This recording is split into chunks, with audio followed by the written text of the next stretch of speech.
गणेश भगवान की जय। बोल हर हर महादेव की जय। मासी पुराण की जय। 31वां अध्याय अनुष्ठान का विधान। अद मोतम दम भेद से धर्म भेद सुन लेहु, ज्ञान कर्म के काम लेही मुक्ति से जग लेहु। मुनि बोले, वायु मातम, उस ज्ञान का अनुष्ठान किस प्रकार किया जा सकता है जिसके द्वारा प्रत्यक्ष ज्ञान होकर मुक्ति प्राप्त हो जाए। अब कृपा करके हम लोगों को यही समझाइए। वायु बोले हैं, मुनियों, इस प्रत्यक्ष ज्ञान की प्राप्ति के लिए तो शिव अर्चन ही ये एक उत्तम अनुष्ठान है। शिव आराधना द्वारा मोक्ष पद प्राप्त होता है। उस आराधना का अनुष्ठान 5 प्रकार का है: क्रिया, जप, तप, ध्यान, ज्ञान। इन साधनों द्वारा किया जा सकता है। यह साधन है तो कठिन, लेकिन जब शिव कृपा होती है तब यह सहज होने लगते हैं। उसके द्वारा सिद्धि पा लेना ही उत्तम धर्म है, जो मुक्ति वाला परोक्ष अपरोक्ष धाम से होता है। यह धर्म भी वेदों में वर्णित है और 2 प्रकार का है। एक उत्तम धर्म है, दूसरा है धर्म। इन दोनों को बताने वाले वेद उपनिषदों के योग में आरंभ करके जो धर्म किया जाए वह परम धर्म है, और इससे अधोभाग में किया जाए तो वह अधम धर्म कहता है। परम धर्म के तो निर्मल आत्मा वाले जन ही अधिकारी और अधर्म धर्म के अधिकारी सभी सांसारिक जन हैं। धर्मशास्त्र आदि द्वारा सांग उपांग से वृद्धि पाकर ये परम धर्म अपर धर्म का साधन है। इसी के परम धर्म का इसे संस्कार अधिकार आदि का वर्णन शिव शास्त्र, इतिहास एवं पुराणों में भलीभांति मिलता है। शिव शास्त्र श्रुति समृति नाम ये 2 प्रकार के हैं। वेदों के तत्व रूप स्रोत शास्त्र है और दूसरे स्वाधीन समार्थ शास्त्र है। ये स्वाधीन समार्थ शास्त्र पदम 10 प्रकार के थे। उसके बाद कामनी आदि के नामक सिद्धांत प्रसिद्ध हुए। वे तत्व रूप में स्रोत शास्त्र है। उनमें पशु प्रतिवर्त तथा परम ज्ञान का वर्णन है। इस प्रकार से उनका विस्तार 1 अरब के लगभग हो जाता है। हर युग में घट घट के गाथा स्वयं भगवान शंकर ही योगाचार्य रूप में अवतार लेते हैं और इनका प्रचार करते हैं। उसे सूक्ष्म रूप में बनाने वाले रुद्र दत्ती जी अगस्त्य उपमन्यु नामक ऋषि हैं। ये चारों महर्षि पाशु प्रतिवर्त की संहिता के प्रचारक हैं। इनके सत्य अशस्त्र शिष्य हो जाते हैं जो इस शिव धर्म का प्रचार करते हैं। उन्हीं शिष्यों उन्नेचर्या आदि रूप के परम धर्म को 4 प्रकार का कहा है। उसमें पाशुपति योग के अनुष्ठान द्वारा ही शिव का साक्षात्कार हो जाता है, क्योंकि यह योग अनुष्ठान सर्वोत्तम है। इसके साधन पितामह ब्रह्मा जी ने कहे हैं। मैं उन्हीं साधनों को आप लोगों को सुनाता हूँ। उनमें स्वयं शंकर जी ने 8 प्रकार के योग कहे हैं। उन्हीं के द्वारा शीघ्र ही शिवमति हो जाती है। उस मति द्वारा धीरे धीरे परम ज्ञान स्थिर हो जाता है। इसी प्रकार के ज्ञानी से ही शिव प्रसन्न होते हैं, तब उसकी कृपा जाने से परम योग मिलता है। फिर उसी में शिव प्रत्यक्ष हो जाती है। उसी के द्वारा मुक्ति प्राप्त होती है। विश्व विश्वेश्वर रुद्र पितामह विष्णु संसार वेद सर्वोक्त तथा परमात्मा ये 8 परम कल्याण कारक है। इनमें शिव के आरंभ करके पितामह तक ये 5 शांति आदि कर्म से ज्ञात वह है। ये 5 उपाधि से मुक्ति हो जाने पर फिर आत्मा प्रकट होते नहीं, एक स्वरूप हो जाते हैं। शिव यदि 5 आत्मांतर है। इसमें अतिरिक्त संसार वेद आदि ये 3 नाम उपादान के मिलने के कारण 3 प्रकार उपाधि वचनों के द्वारा शिव जी के अनुकूल होकर बरतते हैं। अनादि गुणों का संयोग तथा संवाद प्रथम से ही होता है। फिर जब यह आत्मा विशुद्ध निर्मल हो जाती है वह शिव रूप है।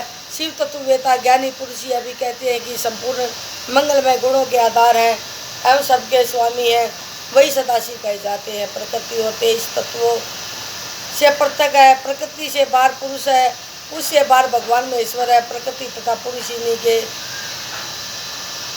अधीन रहा करते हैं। प्रकृति माया है, माया रचिता में ईश्वर परमात्मा ही माया में, उन्हीं के संबंध में कालात्मा आदि स्थूल अथवा सूक्ष्म रूप से है। रुद्र शब्द का अर्थ है जो दुखों के कारणों को दूर करने वाला है। श्रेष्ठ पुरुष इनको भी शिव जानते हैं। तत्वादिकों को भूत रूप वे पृथ्वी पर देह आदि रूप धरकर यही शिव निवास करते हैं। संसार के साक्षात जनक है। इस कारण पितामह बहु रोग दूर कर देने के कारण लय भोग अधिकार के अनुरूप उपाय रूप औषधि देकर कल्याण करने वाले संसार वेद है। संसार की सभी अवस्थाओं के ज्ञाता होने के कारण सर्वज्ञ है। परम गुणों से इनका नित्य संबंध अपने से अन्य आत्मा के विरह में के हेतु स्वयं शिव परमात्मा इसी प्रकार से परमात्मा के 8 नाम है। यह भली बात आचार्य द्वारा समझकर कर्मठ शिव आदि 5 नामों का उच्चारण करे, फिर निवर्ति आदि कलात्मक ग्रंथि विभेदन करे, गुणों के अनुसार आवृत्ति करे, उद्दान वायु द्वारा अपान वायु को दबावे, फिर मूला धार से वायु को उठाकर उसके द्वारा मस्तक को प्रहार करता हुआ प्राण वायु को चलाकर कर्मठ उनके अध्याकंठ ताल वृत्तियों के मध्य में ब्रह्म रंध्र के साथ 8 रूपों की पूर्व में चैत के सुषमा नाड़ी द्वारा आत्मा को बादलों के मध्य में रहने वाले चंद्र में ले जाकर उसके ऊपर शिव का प्रहार है। उसमें अपनी आत्मा को ले करके अपने बदन का श्रृंगार करते।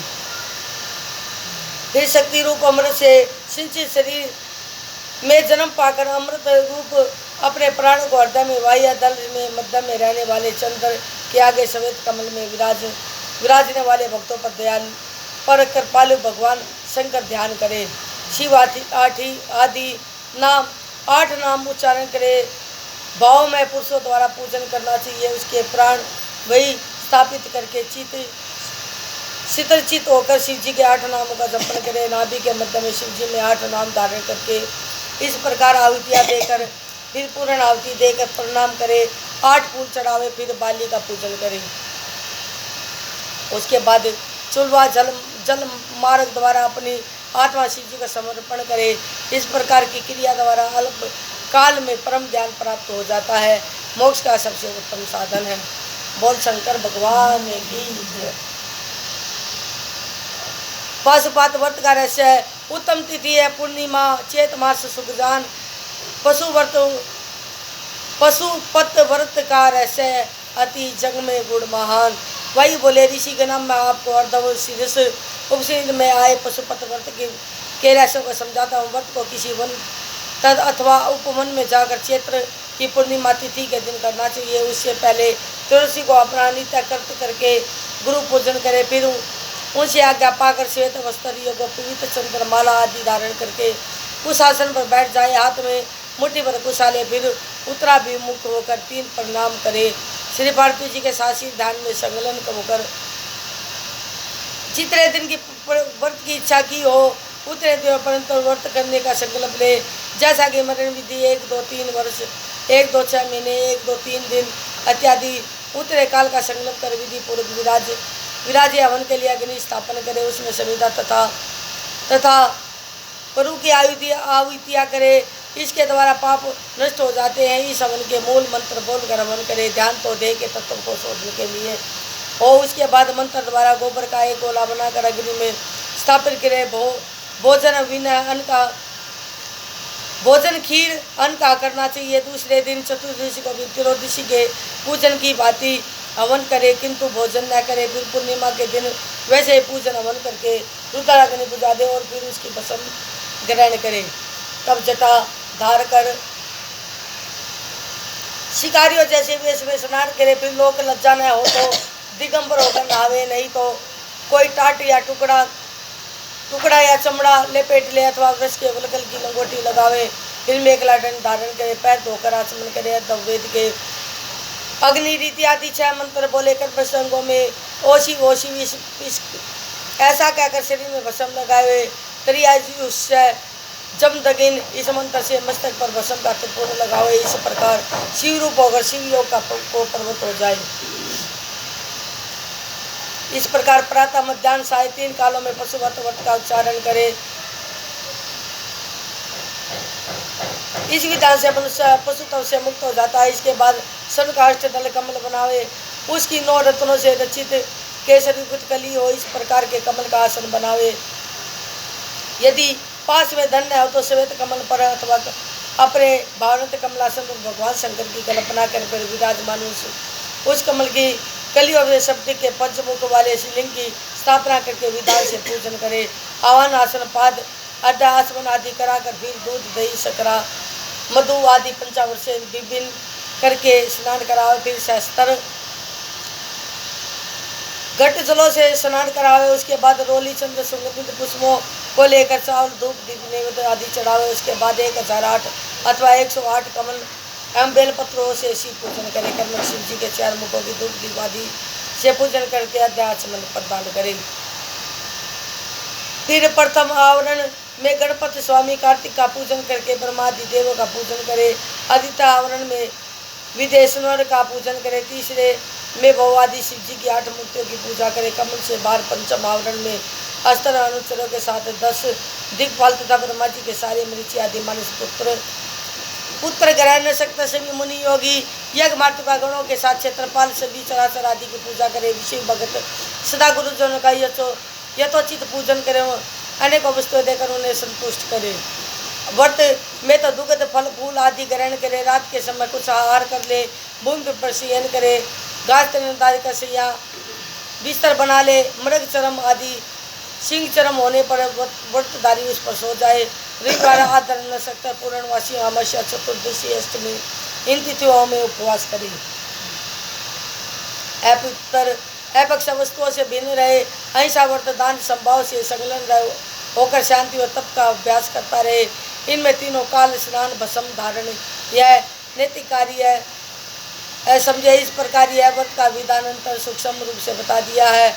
अपर 1 महीने की अधिक विधि कही जाती है। वैशाख में हीरे का लिंग हो, जेठ में मरकत का, आषाढ़ में मोतियों का, सावन में नीलम का, भादों में पद्म राग मणि का, आसोज में गोमिद मणि का, कार्तिक में मूंगे का, मंगशीर में बेवटरियो मणि का, पौष में पुखराज का, माघ में सूर्यकांत मणि का, फागुन में चंद्रकांत मणि का, चैत्र में रत्नों का तथा अधिक मास में श्रवण का लिंग बनवावे।